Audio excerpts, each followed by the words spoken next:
मैं कोई मंत्री नहीं हूँ जो आपकी समस्याओं का निवारण कर सकूं, पर हाँ मैं आपका बेटा हूँ, आपका भाई हूँ। मैं आपकी आवाज उठाऊंगा, मैं आपकी आवाज लेफ्टिनेंट गवर्नर तक पहुँचाऊंगा। आपकी सड़कों का मसला है, आपकी कॉलोनी का मसला है, आपके रोजगार का मसला है, आवाज उठाने से मुझे कोई रोक। समझना पड़ेगा कि हमको पार्टी तो देखनी है, पर पार्टी के साथ साथ उम्मीदवार को भी देखना पड़ेगा। बड़ी पार्टियों के उम्मीदवार आते हैं। आज भारतीय जनता पार्टी की टिकट से जो लोग लड़ते हैं उनका लोगों से कोई संपर्क नहीं होता, उनको लोगों से कोई लेना देना नहीं होता। वो नरेंद्र मोदी के नाम पे लेते हैं टिकट, नरेंद्र मोदी के नाम पे खड़े होते हैं, हिंदू धर्म के नाम पे जीत जाते हैं।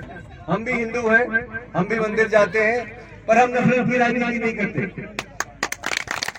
हम समझते हैं कि देश जितना हमारा उतना आपका भी है, जितना हिंदू का है उतना मुसलमान का है, उतना गुर्जर का उतना पहाड़ी का है। इस देश को हम सबने मिलकर बनाया है, इस देश की आजादी में सबने अपना खून दिया है। तो हम भी उसका हिस्सा थे। मैं कांग्रेस पार्टी में था, हमको कांग्रेस पार्टी छोड़ी और इस पार्टी में हम वापस आए, इस पार्टी का हिस्सा बने।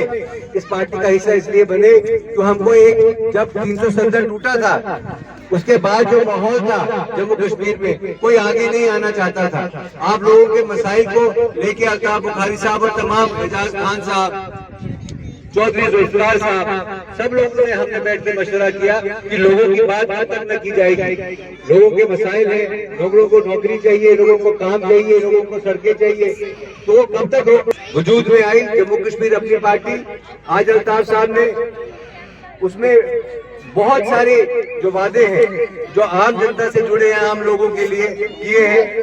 उनमें से बिजली जो है 400 यूनिट फ्री देने का वादा अल्ताफ साहब ने किया है कि अगर हमारी सरकार बन के आती है तो गरीब आदमी को बिजली फ्री में दी जाएगी।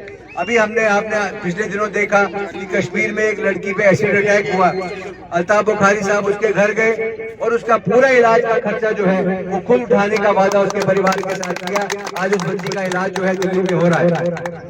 और अल्ताफ साहब की और तमाम जो लीडरशिप है, चाहे वो एजाज खान साहब हो, चाहे जुल्फिकार साहब हो, चाहे हमारे सीनियर लीडर गुलाम हसन मीर साहब हो, सबकी ये कोशिश है कि एक नए दौर की शुरुआत, एक नई राजनीति की शुरुआत जम्मू कश्मीर में की जाए, जो लोगों की राजनीति हो, सच्चाई की राजनीति हो, लोगों से झूठ ना बोला जाए, किसी को आजादी का ख्वाब ना दिखाया जाए, किसी को रायशुमारी का ख्वाब ना दिखाया जाए, किसी को सेल्फ रूल का ख्वाब ना दिखाया जाए। हमको हकीकत की बात करें, लोगों की बात करें। हमारे ज्यादा बड़े वादे नहीं है, हमारा ज्यादा बड़ा मंशूर भी नहीं आएगा, पर मंशूर ये होगा कि गरीब को पानी मिले, बिजली मिले, सड़क हो, स्कूल हो, वो अच्छे स्कूल में पढ़ सके, अच्छे अस्पताल में उसका इलाज हो सके। तो मैं आपसे फिर अर्ज करूंगा कि जो हमारे यहाँ लोग हैं, राय साहब हैं, जिनके जो सरकारी सुविधाएं दी जा रही है, जिनके आयुष्मान कार्ड नहीं बने, जिनकी पेंशन की दिक्कत है, जिनकी बुढ़ापा पेंशन या विधवा पेंशन की दिक्कत है, जिनको छोटा मोटा काम करने के लिए कोई लोन चाहिए उसकी दिक्कत है,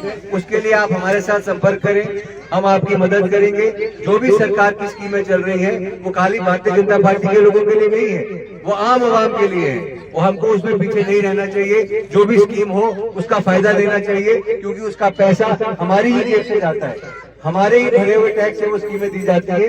तो आप सब लोग उस स्कीम के बारे में समझिए। अगर आपको कहीं उस स्कीम के बारे में नहीं पता है तो हमारे साथी यहाँ आएंगे, स्कीम के बारे में बताएंगे और आप एक सोच बना के, ताकि हम लंबे समय तक साथ चलें और एक आवाज बन के उभरे। माता जाती है।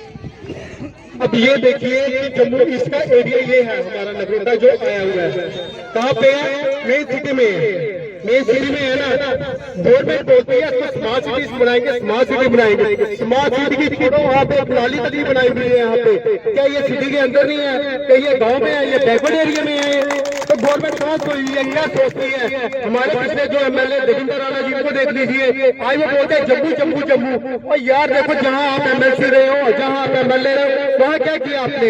ये अपने भाई है ना, इनको आप गले लगाते हो, बोलते हो, लेकिन किया कुछ नहीं है। मैं आपको अपने खून से लिख देता हूँ। नेक्स्ट बार जो MLA है हमारे विक्रम मल्होत्रा जी, MLA नहीं, ये आने वाले मिनिस्टर भी हैं, क्योंकि मुझे भी याद है पार्टी के प्रेसिडेंट ने सीधा सीधा मुझे कहा कि आप इनको छुड़ा के लाओगे, ये मिनिस्टर होंगे। और एक बार मैं आपको बताता हूँ, जैसे ही MLA मिनिस्टर बनेंगे, सबसे फर्स्ट प्रायोरिटी सीधा होगी 70 नंबर वार्ड को होगी, कहीं नहीं होगी। तो श्री मैं सर आपके द्वारा मैं ये आपको सबको एक चला चाहता हूँ, आपका एक एक वोट मिलती है, अभी वोट नहीं शुरू हुए, कल आपके पास सभी लीडर आएंगे जितने भी होंगे, चाहे एमसी नेशनल कॉन्फ्रेंस का है, ये इनका पीडीपी का है, ये सभी पहुंचेंगे। सिर्फ कुछ नहीं है, ये सिर्फ क्या बना के उनका मेरा घर करवा दिया हम लोगों का सभी का। तो भाइयों मैं फिर से कहता हूँ जागो, अगर आज नहीं जागे ना फिर आप कभी जाग नहीं सकते। आपका समय कीमती है, मैं जानता हूँ आप काफी देर से बैठे, मैं ज्यादा मैं दोस्तों से इतनी बात कहता हूँ कि अपना चुनाव निशान बैठ है